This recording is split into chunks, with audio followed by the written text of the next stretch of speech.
अस्सलाम वालेकुम and hello to everyone. मैं हूं आपके साथ डॉक्टर खालिद सिद्दीकी और आप देख रहे हैं आपका अपना यूट्यूब चैनल सेहत की बात और डॉक्टर खालिद के साथ। साथियों, आज की वीडियो में मैं बात करूंगा कि इलेक्ट्रॉनिक बीपी मशीन से, बीपी इंस्ट्रूमेंट से हम लोग अपना ब्लड प्रेशर कैसे चेक करें। हमारे पास अक्सर पेशेंट जो है वो इलेक्ट्रॉनिक मशीन लेके आते हैं कि डॉक्टर साहब हम इसे चेक करते हैं तो बार बार रीडिंग जो है वो अलग अलग आती है और ठीक से रीडिंग नहीं बता पाती है। तो मैं आज आपको बताऊंगा कि ठीक ढंग से हम लोग इलेक्ट्रॉनिक बीपी मशीन से कैसे बीपी चेक कर सकते हैं। अब ब्लड प्रेशर के बारे में मैंने एक पूरा वीडियो बनाया था कि ब्लड प्रेशर क्या होता है, हाइपरटेंशन हम कब कहते हैं और हाइपोटेंशन किसे कहते हैं। तो मैं उसका लिंक यहाँ दे दूंगा, तो आप ब्लड प्रेशर के बारे में उस वीडियो को देख लीजिएगा, जिससे आपके पास ब्लड प्रेशर का पूरा कंसेप्ट क्लियर हो जाएगा। तो हम लोग आज सिर्फ बात करेंगे कि जो बीपी मशीन है इलेक्ट्रॉनिक, उससे हम अपना ब्लड प्रेशर कैसे चेक करें। ब्लड प्रेशर चेक करने से पहले हम लोगों को कुछ प्रिकॉशन, कुछ सावधानियां बरतनी होती हैं। एक तो जब हम ब्लड प्रेशर चेक करने जा रहे हों तो सबसे पहले हम रिलैक्स हों, बिल्कुल किसी तरह का बहुत टेंस ना हो, बहुत टेंशन में ना हो, बहुत गुस्से में ना हो, और हम एक वेल बैक रेस्टेड सीट पर आराम से बैठ जाएं। अगर हम किसी तरह की मेहनत करके आए हैं, सीढ़ियाँ चढ़ के आए हैं, कुछ काम करके आए हैं, तो हमें चाहिए कि 5 से 10 मिनट हम रेस्ट कर लें और उसके बाद अपना ब्लड प्रेशर चेक करें। ब्लड प्रेशर चेक करने के लिए या तो हम बैठ के अपना ब्लड प्रेशर चेक करें और या हम लेट के ब्लड प्रेशर चेक करें। हमें कभी भी खड़े होकर ब्लड प्रेशर नहीं चेक करना है।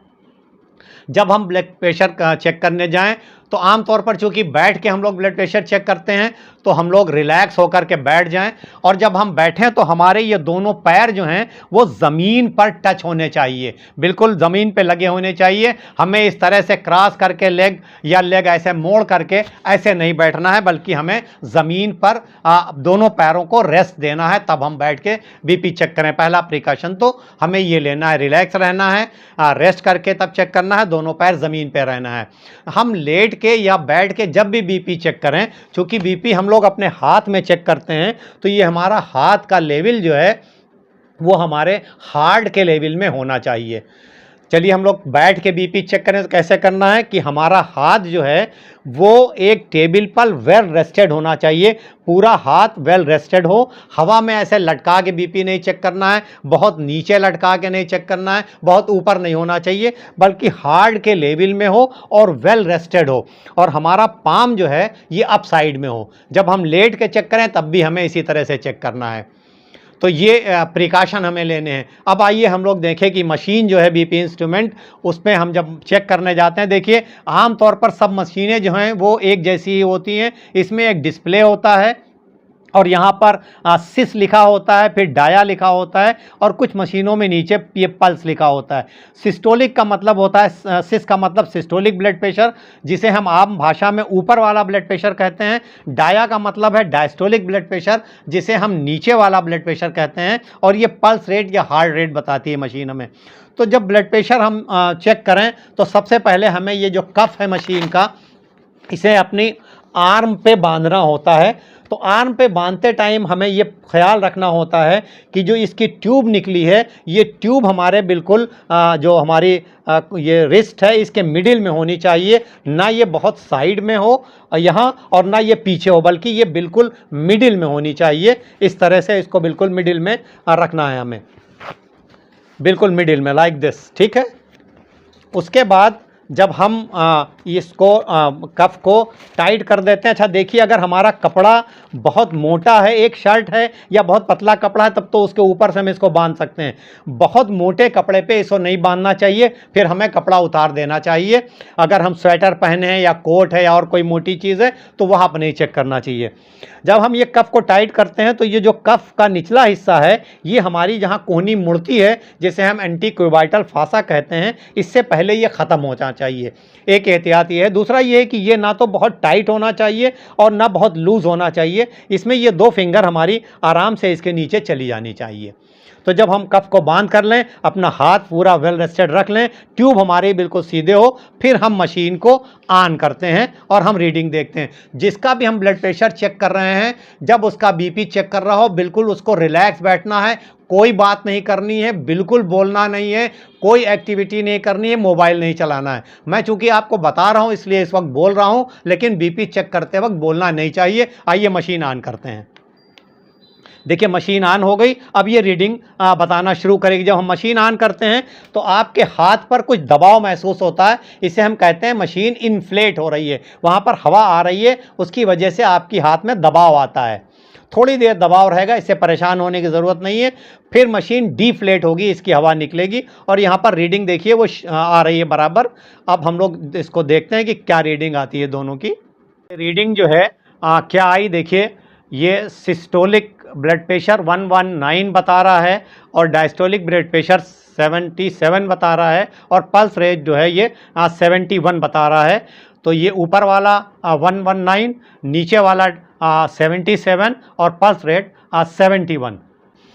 तो जब हम एक बार रीडिंग ले लें तो हमें 2 से 3 मिनट आराम से बैठ जाना चाहिए और उसके बाद दोबारा फिर रीडिंग लेनी चाहिए। तो हम 2 बार रीडिंग लें और उसके बाद उसका मीन निकाल लें। हम दोनों हाथ में ब्लड प्रेशर चेक कर सकते हैं, राइट हैंड में भी कर सकते हैं और लेफ्ट हैंड में भी कर सकते हैं। जिस हाथ में ब्लड प्रेशर ज़्यादा आता है वो हमारा एक्चुअल ब्लड प्रेशर होता है, उसी को हमें अपना ब्लड प्रेशर समझना चाहिए। आइए अब हम देखें कि ये जो रीडिंग आई है इसका क्या इंटरप्रिटेशन है, इसका क्या मतलब है। तो जब इलेक्ट्रॉनिक बीपी मशीन से हमने अपना बीपी चेक कर लिया, 2 बार चेक किया, उसका मीन निकाल लिया, जो रीडिंग आई, आइए उसे हम समझने की कोशिश करते हैं। देखिए अमेरिकन हार्ट एसोसिएशन और अमेरिकन कॉलेज ऑफ कार्डियोलॉजी के अकॉर्डिंगली 2018 में उन्होंने जो रिवाइज़ किया ब्लड प्रेशर की डिफिनीशन, उसके अनुसार, उसके अकॉर्डिंगली अगर हमारा सिस्टोलिक ब्लड प्रेशर जो है वो 120 से कम है, सिस्टोलिक यानी जिसे हम ऊपर वाला कहते हैं, ऊपर वाला ब्लड प्रेशर 120 या उससे कम, और डायस्टोलिक ब्लड प्रेशर जिसे हम नीचे वाला ब्लड प्रेशर कहते हैं, नीचे वाला ये 80 या उससे कम है, तो ये नॉर्मल ब्लड प्रेशर है। अगर इतना है 120 से कम और ये डायस्टोलिक जो है नीचे वाला 80 से कम, यानी ऊपर वाला 120 से कम और नीचे वाला 80 से कम, तो ये ब्लड प्रेशर नॉर्मल कहलाता है। अगर हमारा ऊपर वाला ब्लड प्रेशर 120 और 129 के बीच में है और डायस्टोलिक यानी नीचे वाला 80 से कम है, तो ये कहलाता है इलिवेटेड ब्लड प्रेशर। यानी हमारा ब्लड प्रेशर, हम हाई ब्लड प्रेशर के मरीज़ तो नहीं है, लेकिन हमारा ब्लड प्रेशर थोड़ा बढ़ा हुआ है। तो हमें अपने खान पान में सुधार करना चाहिए, हमें अपनी लाइफ स्टाइल बदलना चाहिए और एक्सरसाइज बराबर करनी चाहिए, जिससे हमारा ब्लड प्रेशर जो है वो नॉर्मल की तरफ आ सके।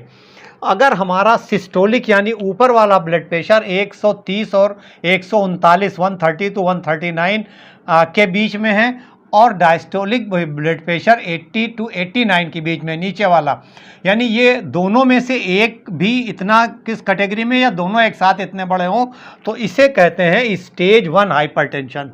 यानी ये ब्लड प्रेशर बढ़ा हुआ है और इसे कहते हैं स्टेज 1। स्टेज 1 पे भी हमें काफ़ी एहतियात की ज़रूरत होती है। हम चाहें तो अपने डॉक्टर से बात कर सकते हैं।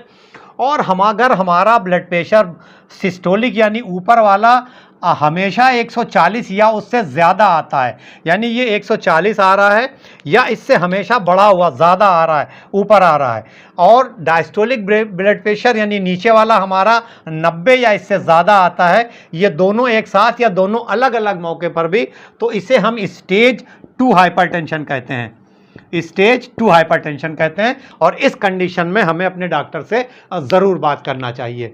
और अगर आपका ब्लड प्रेशर ऊपर वाला यानी सिस्टोलिक ब्लड प्रेशर, आपका सिस्टोलिक यानी ऊपर वाला 90 से कम रहता है बराबर, और डायस्टोलिक यानी नीचे वाला जो है, डायस्टोलिक यानी नीचे वाला जो ब्लड प्रेशर है ये 60 से कम रहता है, तो इसे कहते हैं हाइपोटेंशन। हाइपोटेंशन यानी आपका ब्लड प्रेशर फिर कम वो होगा, इसे हाइपोटेंशन कहेंगे। बढ़ा रहता तो उसे हाई ब्लड प्रेशर या हाइपरटेंशन कहते हैं। और अगर सिस्टोलिक यानी ऊपर वाला और डायस्टोलिक यानी नीचे वाला 90, ऊपर वाला 90 और नीचे वाला 60 से बराबर कम आता है, तो आपका ब्लड प्रेशर नॉर्मल से कम है, तो उसमें भी आपको अपने डॉक्टर से बात करने की ज़रूरत है। मेरा ख्याल से ये है कि आज के इस वीडियो से आपको ब्लड प्रेशर इलेक्ट्रॉनिक मशीन से हमें कैसे चेक करना है और जो हमने चेक किया रीडिंग जो आई उसको हमें कैसे समझना है, इसके बारे में आपको पूरी बात ज़रूर पता चल गई होगी। अगर आपको ये वीडियो पसंद आया, आपको इस वीडियो से कोई नई बात मालूम हुई, तो आप इस चैनल को सब्सक्राइब करिए। अगर अभी तक आपने सब्सक्राइब नहीं किया है, इसको लाइक करिए और अपने साथियों के साथ ज़रूर शेयर करिए, जिससे उनको भी ब्लड प्रेशर रिकॉर्ड करने और जो भी ब्लड प्रेशर आए उसको समझने में आसानी से, उनको समझने में आसानी हो और वो ठीक से समझ सकें। आज के इस वीडियो में बस इतना ही, इस उम्मीद के साथ कि इंशाल्लाह जल्दी एक नए टॉपिक के साथ मुलाकात होगी। तब तक के लिए stay healthy and stay fit.